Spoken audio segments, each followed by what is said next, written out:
Hello, and welcome to episode 46 of Design Curious Podcast. I'm your host and mentor, Rebecca Ward. I'm so glad you're here today.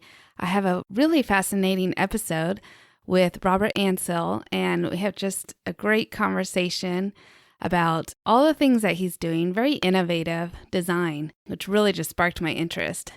But before I tell you a little more about Robert, I wanted to remind you that My Design Mentor is taking on new members right now for the summer. It's a great time to get in there before things start picking up in the fall. If you're looking to start your own business, change careers, summer is a great time to do that. The longer days, you just have a little bit more time, it seems, to focus on the things that you need to get done. So this is a great time to join My Design Mentor, and in there you're going to work one-on-one with me and run through a lot of course material on what it is to be an interior designer, how to hone your skills and really develop your career and come out swinging when you're ready to work for someone else or start your own business. So you can check out the links to My Design Mentor on my website or in the show notes. Now let me tell you a little bit more about Robert. Robert Ansell is the CEO of TNI Design, an architectural design agency that specializes in restaurants, hotels, luxury, and eco homes. With over 25 years of experience, Robert has designed over 89 new brands and 800 restaurants or cafes opening or remodels for clients in 24 countries. Some of his notable projects include designing multiple high-profile restaurants and hotel brands, as well as providing interior design services to a number of businesses in the hospitality industry. When he's not busy working, Robert enjoys photography as a hobby. His work has been featured in a number of magazines and websites and can be found on his website, introspectivelens.com. In 2020, Robert authored a book called Post-COVID-19 Reboot, which was a forecast and guide to opening restaurants, bars, and hospitality businesses after the quarantine period was lifted in 2021. So we get into all of that and so much more in the episode. Let's speak with Robert. You're now listening to Design Curious, a place where you, creative one, are here to learn about what it really is like to be an interior designer. And I'm your host and mentor, Rebecca Ward. If you're worried about how to succeed in a creative career, if you're ready to learn your next steps to become an interior designer, and if you want the satisfaction of doing something you love every day, you are in the right place. Grab a coffee, a notebook, and let's dig into today's episode. Hi, Robert. Welcome to Design Curious Podcast. Hi. Good morning. How are you? Good. Thanks for being here. So for our audience, why don't you tell us a little bit about what you're doing right now in the design and architecture industry? We're called TNI Design. The TNI stands for the next idea. And really, we focus on innovative design. So we're doing a lot of sustainable work. We're, very involved with sort of looking for new materials, looking for new ways to, whether it's save power or save resources. That's a focus. Our primary sectors are commercial. We do a lot of restaurants. That's actually been our background. Okay. And then we work on quite a lot of luxury residential. Aside from that, we are presently working on an eco-village, which is it's not a tiny home village, it's a small home village. Okay. We think tiny homes are probably too small, for real living, although, some people don't agree with that, which is fine. And this village it's obviously net zero, looking to use the resources from the land, obviously solar power, regenerating water and so on. And then one of our extremely exciting projects is we're working on what a community would look like on the planet Mars. Oh, how fun. So that's an internal project that we're working on. We've got a few sponsors that we're talking to, but we've started that project, and it's just a lot of fun to work on because, of course, you're just completely rethinking how people would live in an indoor environment and then how they would interact with the outdoors. Those are some of our projects. That's what we're doing. That's great. Where is the Eco Village located? That's currently under development as a concept. We have several pieces of land that we're looking at. Generally, it's the Inland Empire is one of them. Okay. There are several places there, 4-acre spot that we're looking at. We're also looking at the Mojave Desert in certain areas. So the eco village is really designed for people that want to live with more space. So if you consider multifamily, it's all apartments or it's, multiple houses, but they're really, really close together. This is more of a outdoor living type of concept. Obviously, it has this whole eco-friendly edge to it, but we're really focused on, what would someone, be interested in, let's say they're retired or they're working from home, those kind of individuals. And so perspective, there will not be in urban environments, there'll be more in sort of remote environments, but close to urban facilities. Yeah. Really interesting. How fun. Yeah, it's a nice project. Yeah, yeah. I bet there's just a lot of people interested in that direction too. So yes. No, we're talking to a few cities and we're talking to a few counties. And so there is interest because it's really addressing a number of issues, of very current issues. One, the lack of availability of affordable housing. While these would be rented, they would be rented lower than, let's say, it would be in the city. It obviously addresses the sustainable issues, which are extremely acute. You only have to look at weather patterns to see what's going on. Obviously, this is a small drop in the ocean compared to what needs to be done. It's something. Yeah. Also, it sort of provides a different type of living. So you're not in a stacked environment like you would be in a multifamily apartment. You have space, you have more of a neighborhood. So we think that this is, and we certainly believe that this will address a number of current issues in a positive way. So exciting. Great. Good. That's really fun. So tell us how you even got into this industry before you even came to TNI. Did you always have a inclination towards design? Well, I did. I was told not to. At school when we did, there was some kind of evaluation. This was a while ago, so I don't even remember what it was called. But I went to a boys' military school in Scotland, and basically they did this sort of, psychoanalysis, and they said, yeah, you definitely do not want to be an engineer. You don't want to be an architect or anything like that. So, okay, well, I kind of enjoyed that, but all right. Anyway, so I migrated into restaurants, and that was my true love at that time was food and hospitality. And I went into that business and was very successful at it. But when I was in that business, I was doing lots of, new restaurant openings and, new concept development, and always found myself just, really enjoying and being successful at the design part of it, whether it was creating functional design and guest flow or the actual aesthetic design. And so that just continued through my career. It was almost by chance, or maybe I migrated to, I don't know, but either way, I just ended up really focused on design and concept development. Sorry, the year 2000, 2001, I set up an agency called The Next Idea. And that was a consulting agency. It was a restaurant consulting agency focused very much on restaurants, cafes, new concept development, a little bit of operations. And it grew, and we departmentalized. And so we had a graphic design, we had an interior design operation, so on. And the interior design was about 50% of the entire business. Now, this business had probably 6 departments. So it was obviously, there was something going on there that was working very well. Anyway, long story short, we were doing a lot of restaurant design. A lot of those clients would say, hey, come, design our office, or come design my new luxury home, or whatever it might be. Yeah. Which we did. And then we started getting referrals, and those referrals got complicated because they would call me and say, hey, I was recommended by, whichever client, and to do my home or my office, but you're a restaurant consultant. Why would I use you? And it's a really good question. And so in 2015, my partner and I split the company. And she took on the consulting part of the business. I took on the design side. We still have the same ownership and all the rest of it.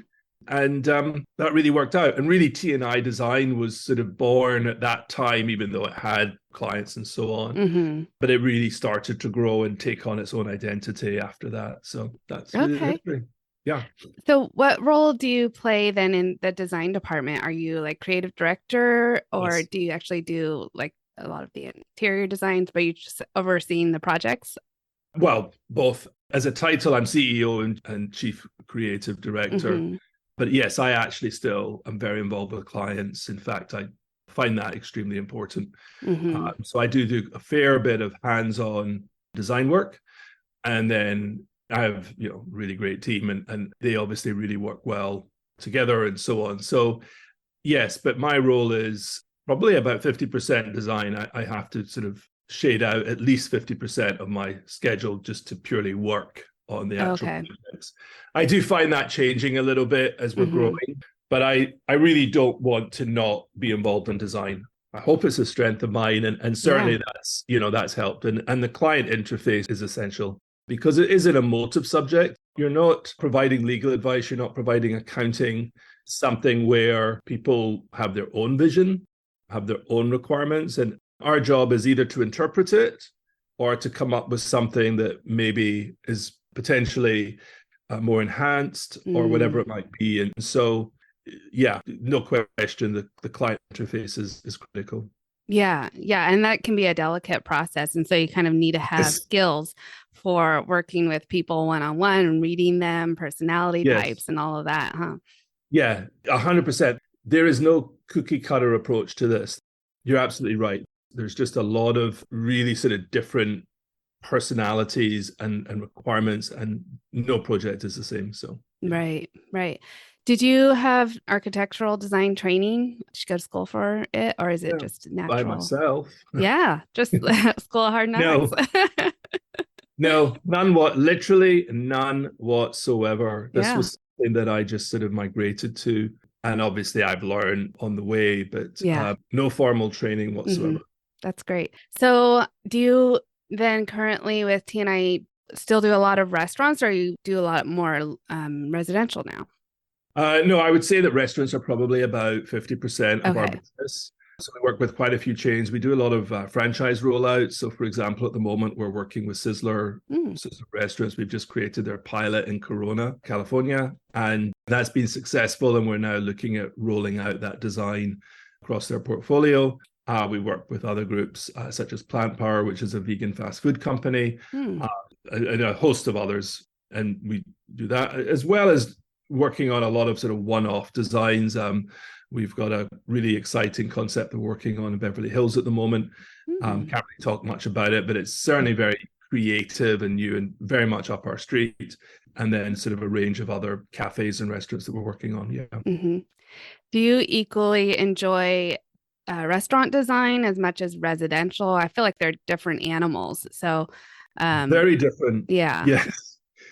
Truthfully, on residential design, it's quite rare for us to do the interior design. Usually, we do Okay. the architecture and the layout. And Hmm. for example, one house that we worked on in San Bernardino, large luxury home, and then we brought the pool inside, so you get an inside-outside pool, which is Mm, both unique, also quite challenging to do. And so that yeah. that sort of thing we're really, really strong at. Hmm.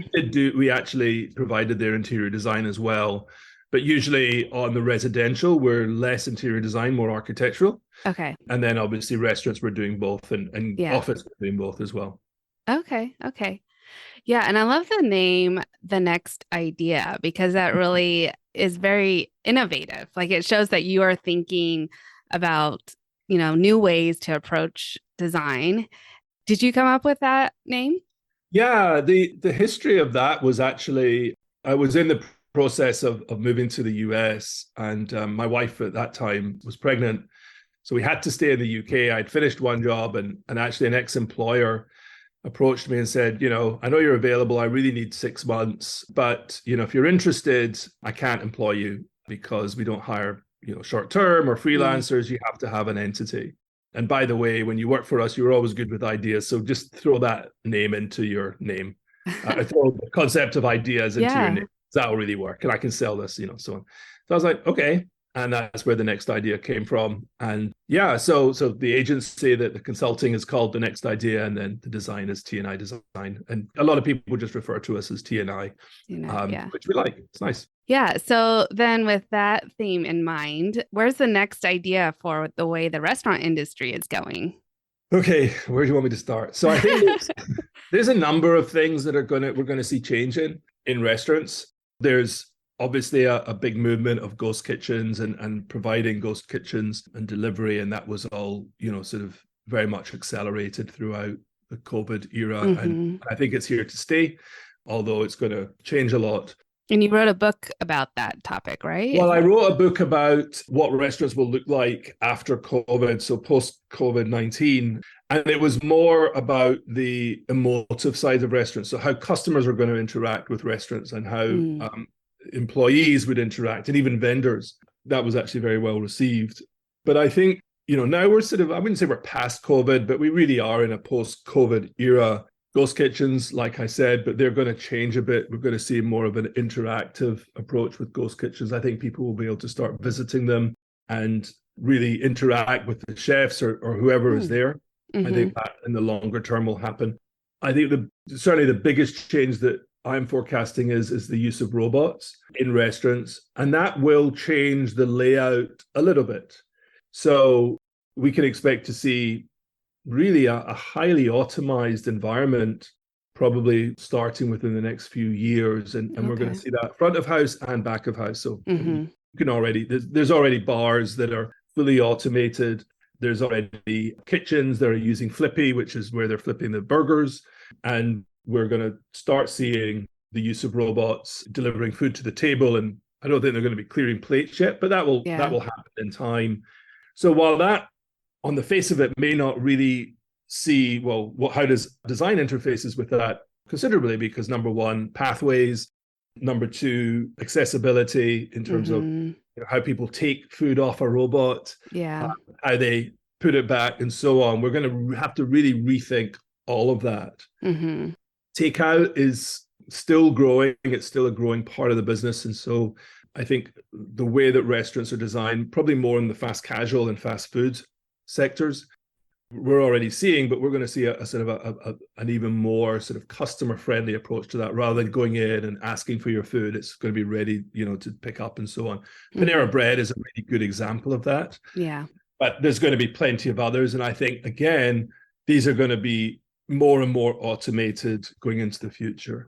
And then I think, the other big thing and sort of development that we see, and this is very specific to design, is the use of sustainable materials. So, hemp wood, hempcrete, bamboo, a lot of composites that are either recycled plastics or recycled woods, tiles even, the Mm-hmm. use of glass, we're all, all going to become prevalent. I mean, you can get almost like a concrete glass now, Oh. which is quite unique. Really, really solid glass that's being used in bathrooms as opposed to ceramics and so on. And so there's different, and it's all recycled. So, there's a lot going on. Like all these things, very much in their infancy. Yeah. Design from an aesthetic standpoint is definitely a bit lighter than it used to be. We're seeing much brighter environments. And I think we're going to see that in cafes specifically. So the sort of the dark Starbucks, we're seeing examples of that being much lighter than it used to be, using lighter materials, lighter colored materials, more open space. These are all the design transitions that we will see sort of over the Yeah. next 10 years. Okay, a lot to look for. Yeah. So as they're introducing these sustainable materials, are they at a higher price point because they're still in their infancy and trying to work up a way to introduce them to the market? I would think that is prohibitive sometimes of people actually introducing these materials because of the cost of it. Yeah, there is a higher cost, not in all cases. I wouldn't say it's prohibitive, but again, that's going to be down to the economics of how much material you need and so on. I Mm-hmm. think the broader issue is more the usability. If you take hempwood, which is a good example, and we worked with it a little bit, this is a really beautiful product. It looks great. It's 100% hemp. It's compressed. But if it's not treated correctly, it can virtually fall apart if there's any Mm. moisture that gets into it or so on. So you use that as a siding for a front of a counter. As an example, if that starts getting water, if you're mopping the floor and water's starting to get into it and it hasn't been sealed properly, then it will virtually fall off the wall or Okay. the counter front, whatever. So Yeah. there needs to be a lot more thought that goes into it. Sustainable wood, so essentially reused wood or composite wood, has been very successful. We put in a lot of reclaimed wood into Sizzler and people love Mm. it. And it is, it's a very sustainable product. It's a more durable than, let's say, hemp wood. But bamboo has been pretty successful, and I think it's continuing to get better. Not so good for exteriors, but on the interiors, we're seeing bamboo flooring, bamboo tabletops, very successful. They hold together really well and really not any more expensive than a wood product. In some cases, less expensive. Yeah. So I think we've got a lot of learning to do. I mean, these things really you have to deploy it to find out. Right. Like you have to really test everything.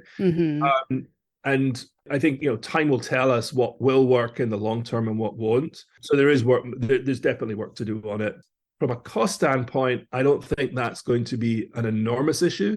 But certainly anything on a budget, on a small budget, we'll need to take that into account. The difference between, let's say, a hemp wood counterfront and an artificial wood counterfront with similar aesthetic, the artificial wood will be cheaper, almost certainly. Yeah. So a lot of great things to think about there. How do you remain creative and always coming up with the next idea? What do you do to get your creative juices flowing? That is a really good question.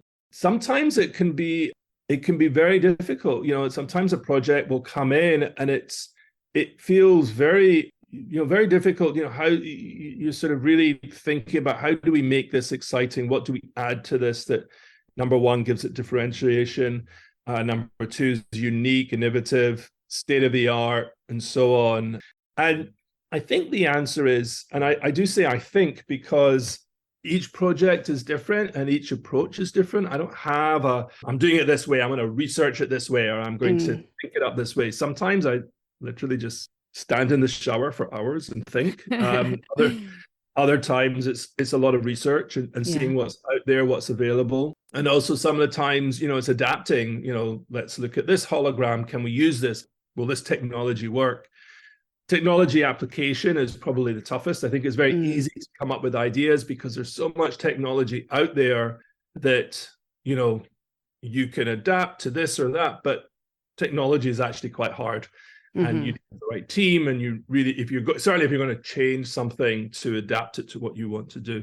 So in answer to your question, I think it's a lot of all of the above. It's a lot of just thinking and looking around. And sometimes I find myself in an environment, whatever that might be, a retail environment, a restaurant environment, and you see something, or a different country, and you see something and you go, I could really use this. And I don't know where, but I'm going to take a picture and it will come to me. And usually a year later or 2 years later, like, this would be perfect here. And you adapt it and so on.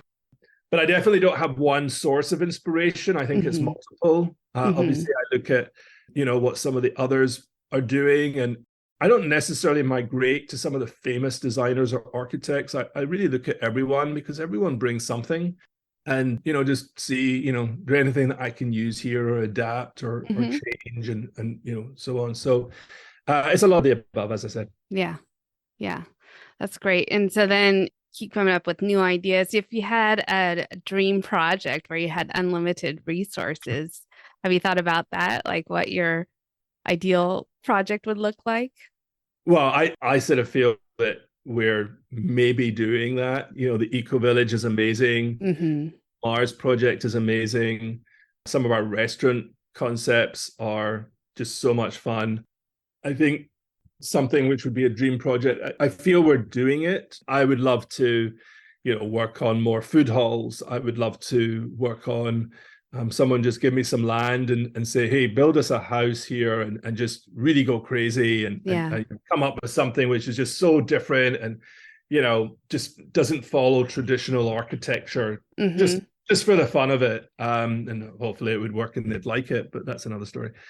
I think that, but I definitely think that the most exciting project we have is our Mars project. That is just really sort of pushing all boundaries of how we think about not just architecture, but how someone would live in what's essentially a hostile environment. I mean, there's just so many things that are not there that we would have to improvise on. How do, the obvious being is how do we address the water situation? How do we address, people like design? Whenever you think of other planetary architecture, is that whole steel, solid steel, sort of modern, unexciting, hostile design. Yeah. Whereas we are thinking about this, well, people are going to live here for years, maybe their entire lives. We don't know what this looks like. People need design. Design is everywhere. I mean, it's from the packaging through to the environment, through to interior, exterior, you name it. And people need that. It exists because it needs to exist. And therefore, how do we make this environment livable from an engineering standpoint? And then how do we make it livable from a aesthetic standpoint? And what would people need to survive here and be happy and thrive? So, obviously the first pioneers are going to be probably more research driven. But after that, the whole point is to create almost a second Earth. And as years go on, people will be born there and they will only know Mars. So how do we create that environment that can actually grow and thrive? That is probably the most exciting project. Yeah. It's pushing every thought boundary that we have. For sure. Yeah. That just sounds so much fun. Wow. So any advice for other creatives like you who may have been told, not to get into design or architecture when they were young, but now really want to follow their dream and their passion of getting into the industry like you did? And any advice for them? My only advice is just do it. It's not simple. Let's be honest. If you haven't been trained, and as I said, I literally taught myself, but if you haven't been trained, you have to be open-minded to learning. And that could be part-time working for a design firm as an intern, maybe not being paid for it and having a second job to fund yourself, or maybe do your own drawings and take them around design companies or architecture companies and start showing them and asking their opinion. And you'll find that some are interested to talk to you and some aren't. And obviously you just migrate to the ones that are. But I definitely feel, and I'm really happy if I look back on my own career, I'm certainly really happy that I pushed myself into this, because I did have this nagging doubt for a long time of this sort of supposed highly data researched system, literally saying, don't do this. Yeah. And that held me back. And I think, to pass that was actually quite hard for me personally. Yeah. And I think if if I was to give advice, I would say, well, if someone has said, don't do it, really doesn't mean that you shouldn't do it. It's just their opinion. That is all. One person's opinion, maybe one research document's opinion. But if you feel that you're good at it, it's worth trying, even if it means that you have to spend extra work at it and so on. To promote yourself, you have to create your own portfolio. That could be a non-funded portfolio, meaning that, you just create design concepts, or it may be that you have other jobs, or, if you went to university to study this, then certainly, use that. But it is an industry that you have to keep pushing in. It's a very competitive industry. I'm not sure that there's many non-competitive industries, but this is a competitive industry. Yeah. And I think it's important to have your own brand. And, if you just call yourself Joe Blogs, then you're just one of many. If you come up with a creative name, if you come up with a specific style that maybe not everyone will like, but some people will love, that to me is the way to go. I think, if I was to look back and, why do people buy from us? The answer is it's, we provide obviously the great service and that's just a given. But I think we provide an edge for people that they like. We'll give them something different. May not like it, but we'll work with them until they do. Yeah.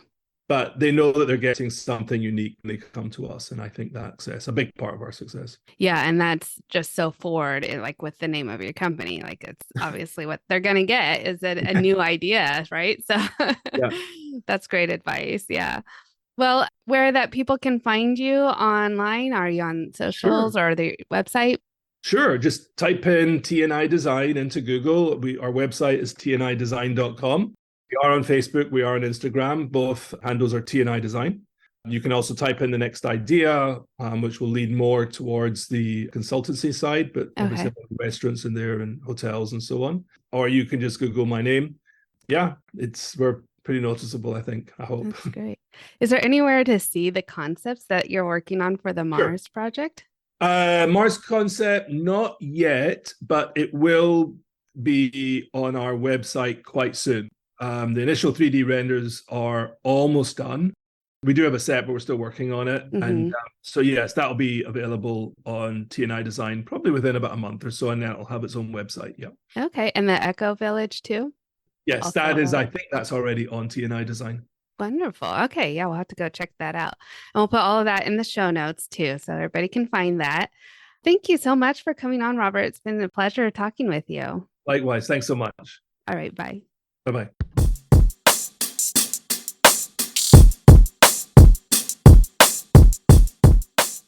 Oh my goodness, what a fascinating conversation with Robert today. I thoroughly enjoyed that. I especially love all the conversation around the Echo Village and the Mars project, which I just love science fiction. I love science. I love space exploration and all of that. So that is really interesting to me, and I'm definitely going to keep track of that as it develops. Robert really reminded me a little bit of Tim Ferriss, who you may know is a very famous author and podcaster. But I had heard him recently interviewed, and Tim Ferriss is definitely one of those people who he will sit around and wonder, okay, what are the nerds thinking about in the middle of the night? And what are the super wealthy working on? What are the projects that they're working on? And I feel like Robert is kind of right there too, just with thinking about the next big idea. How can we incorporate technology into our everyday lives, and how can we use it to help us, and how are we going to be living and thriving on another planet besides Earth? And so that's just super fascinating, super creative. I greatly admire that, and I hope to have Robert back on the podcast someday and talk a little bit more about that. All right, so don't forget, we have some downloads for you. The 3 things I wish I had known before I started my career in interior design, as well as the roadmap to interior design. You're going to get those, and that will get you on the mailing list as well. So you have the podcast coming to your inbox each week, along with bonus material and other insights that I like to include. I hope you guys have a great week and come back next week. We have another great interview as we continue in our summer series. And until then, stay creative. Thanks for listening. If you love this episode, please leave a rating and a review. This helps me reach other curious creatives like you. If you have a topic request or would like to contact me, simply head over to my website, rwarddesign.com, or email me at podcast@rwarddesign.com.